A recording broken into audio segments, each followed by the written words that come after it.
Group today. We have a special guest, Ash Borland, who is a content creator. I actually went on Ash's podcast about 2 weeks ago. We had an awesome discussion, well-rounded, talking about TikTok, content strategy, YouTube, Instagram, all those types of things. So Ash, I wanted to kick it over to you first to just kind of introduce yourself to our audience. Tell us a little bit about your story, where you started. I know we both come from a finance background, and now we're content creators, and now you got a bunch of cool stuff that you're working on. So why don't you go ahead and, story tell a little bit for us. Of course, mate. Yeah, thank you. First of all, Brad, cheers for letting me come on here, mate. And if this is anything like what the conversation we had in the last one, then this is going to be pure fire, because that was one of my favorite podcast interviews I've done in a long time, just how in sync we were. So yeah, mate, thank you so much for having me. So my name's Ash Borland. I'm a content marketing consultant. So I'm based out in the UK, and just to give kind of a brief overview of what I do before I then give you my story, I work with one-man bands and also scaling up into larger businesses, mostly in the financial services sector, but they're all over the place, looking at how we can utilize content marketing effectively in their business so they're relevant in the next decade, which really aligns with what you guys do, which is why I've reached out to you in the first place.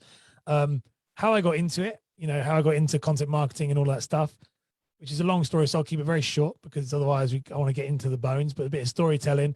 Originally, my background is in performing arts. So over here in the UK, we have the West End. Over you guys, depending on where you are, similar to Broadway, similar to the kind of Sydney scene for musical theatre. And I was trained as a musical theatre performer, so singer, actor, dancer, did that. Learned a lot of stuff about personal branding, learned a lot about you are the product, learned a lot about presenting yourself correctly, and then left and moved into finance. And first of all, went to real estate and then into finance as a financial advisor, and hated my life there. It sucks. No one likes to work in corporate finance. No one. I don't know anybody who likes to do that. I second that 100%. It's just terrible. It's a sucky job, but it pays well. And as I was doing it, I set up my own firm. And one of the ways I wanted to, in a way, to kind of fight back from this kind of conformity, I started making videos on LinkedIn at the time. And I started making videos about how to buy a house, how to invest, how to get a mortgage, anything financial or property related. I started making these daily videos, and it just took off. And it was never intended to be. It was purely a hobby that was to kind of maybe generate me some leads. This was about 5-6 years ago now. And I didn't expect it to do what it did, which is obviously the type of work that me and you are in now. Is at the time I was just listening to Gary Vaynerchuk and then just kind of going, okay, this guy says it's worth doing, let's give it a go. And it just blew my business up. It blew my business up to the point where I hated my job and I hated my career, but I was getting so much leads coming in, and then other mortgage advisors, other financial advisors, other property professionals coming to me and going, how the hell are you doing this? Show me how.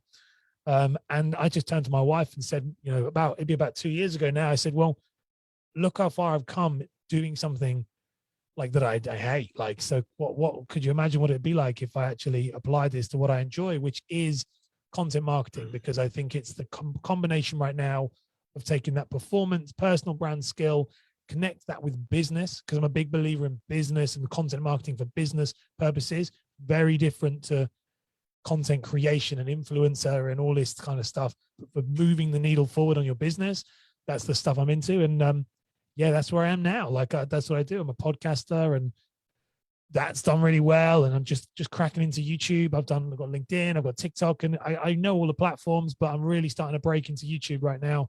But podcasting is my main thing. So that's kind of a very brief top level story of it. Obviously, I'll let you, Brad, dive into whatever you want and pull out whatever you want. But that gives you a broad overview of where I've come from, what I do.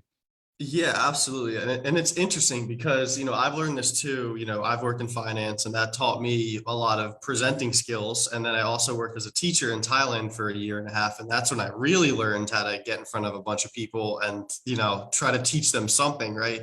Which really applies to what I do now, obviously, helping business owners and teaching business owners how to build and scale their own businesses.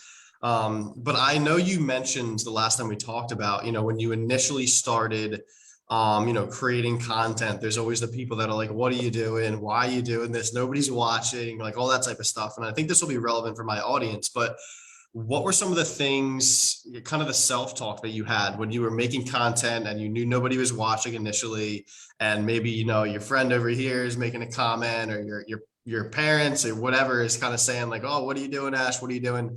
How did you overcome some of those initial hurdles just starting to really become a content creator?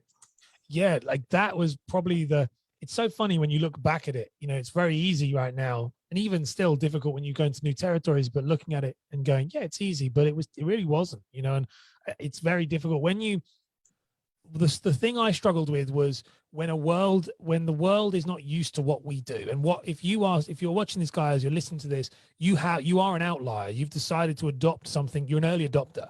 And whether you're spending all your time watching someone like Brad, and you're listening and you're consuming content marketing, digital marketing all the time, the rest of the world isn't.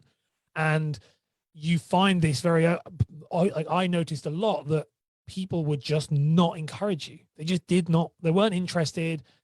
And the thing that I learned very quick was, and it was not easy, but it was something, is that I knew it was right. I knew in my heart it was the right thing to do. I knew it was, and I knew they were wrong. And this was the hardest, you know, and that sounds so bad, but I remember sitting in boardrooms and being like, you're wrong. Like, you're just wrong. Like, and I am right. I know it's right. And the joke is, by the way, one of my biggest clients I consult with was a firm who used to hire me, who made fun of me for doing these videos 4 years ago.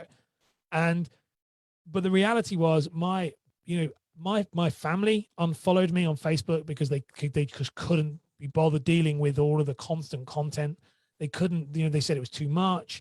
It was a bit embarrassing because I was always out there talking about stuff. And technically also what I would say is talking about things that I did not know about. You know, that's the problem. You know, if you are a content creator, you don't have to be an expert. You just have to know.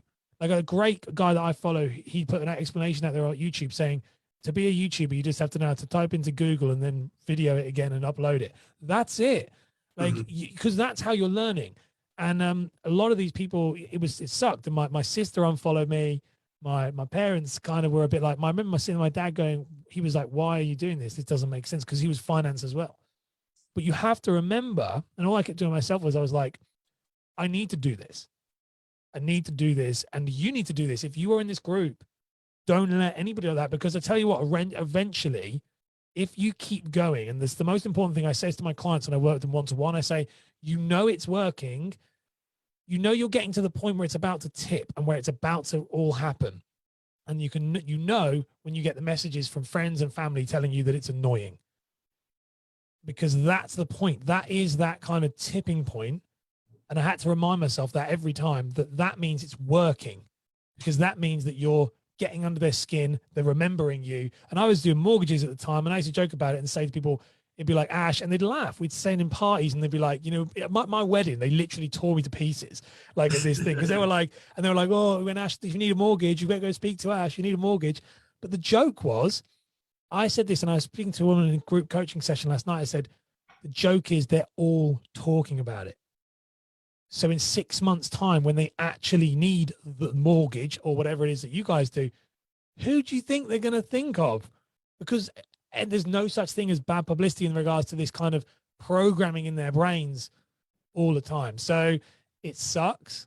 It's not nice, but trust your gut. And it's also super important to be surrounded by this, like, kind of leveling up what like Brad is doing, what you guys are doing. It's super important to be in a community of people who get it, because I didn't have that. I just had Gary Vaynerchuk in my ears. but like, now, if I knew the people I knew now, and there was the resources now, it's 4 years ago, but in the content marketing, digital marketing world, that's a light years ago, like 5 years ago. So it's like, that's a whole different world before. So just stick with people you know, and trust that even if it looks rubbish and you feel like everyone's giving you bad stick for it, keep going. It's worth it, 100%.